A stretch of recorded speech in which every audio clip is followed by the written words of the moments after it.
What's the smartest thing you've seen in court? The smartest thing I ever saw in a court wasn't accomplished by an attorney, but by a 16-year-old girl. I bet she's a lawyer now, as it was some years ago.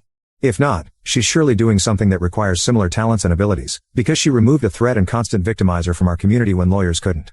It wasn't a particularly important case, but she approached it acting as her own attorney and as if she had been arrested for unaliving someone.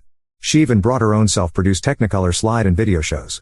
She had been pulled for speeding and running a stop sign by a county deputy who was the brain of our resort community, from which the only way into the city where many of us worked or had other homes was by passing through a small town. Deputy Thug, as we called him, often lay in wait behind huge trees in the darkness, not just for lawbreakers but for people to harass at night when observers were not about. His favorite victims were minorities and teenagers and younger women of any race.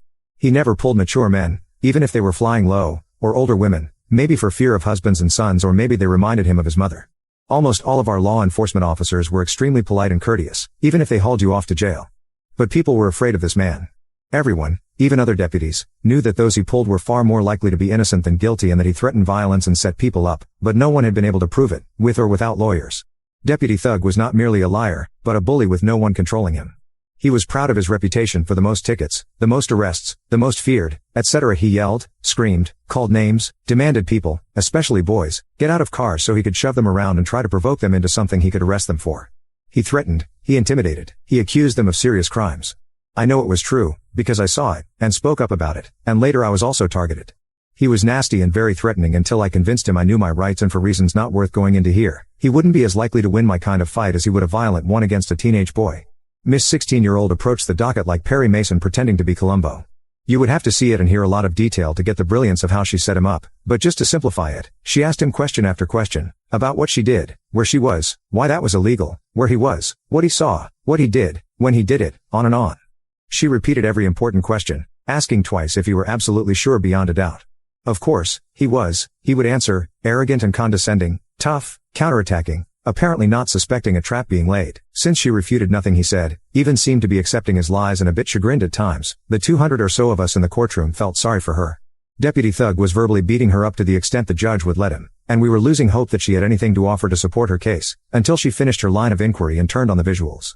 She turned from Columbo into a 16-year-old ace prosecutor and proved with the slides and film that every single answer he had given her was a lie. She had not even been where he claimed and wrote on the ticket that the incident happened. He had not pulled her at the time he said and wrote. There was no stop sign where he said she had run one. The speed limit at the place he cited was higher than he said she was driving, on and on and on. Then, after she had disproven all his claims beyond a doubt, she proved that both the place she actually was and the place he falsely claimed to have pulled her weren't even in his jurisdiction. He had no right to pull her or ticket her, let alone threaten to arrest her, as if she had been committing grand theft auto. And during that process, she handled him as if she had 30 years experience in dismantling the defenses of hardened criminals, and he lost control and exploded at her when he realized she had shown him up as a liar and abuser of his authority. The entire courtroom erupted in loud cheers and applause as the judge, enraged well before this point, dismissed the case and shredded the deputy, saying that he was a disgrace to his uniform and that he himself was deeply offended by the lies just told, also implying that serious consequences were in order.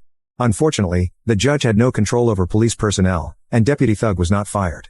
But he stopped harassing our community and we never saw the swagger and arrogance again. All because a 16-year-old decided to take the time and trouble to carefully prepare a real defense and offense instead of just paying the fine. I wondered if one of her parents might have been an attorney. Someone close to her could have advised, but the girl did it all. I hope she is fighting for the right somewhere today. The lesson I learned is that it sometimes pays to take small cases that seem to have little chance of success to court.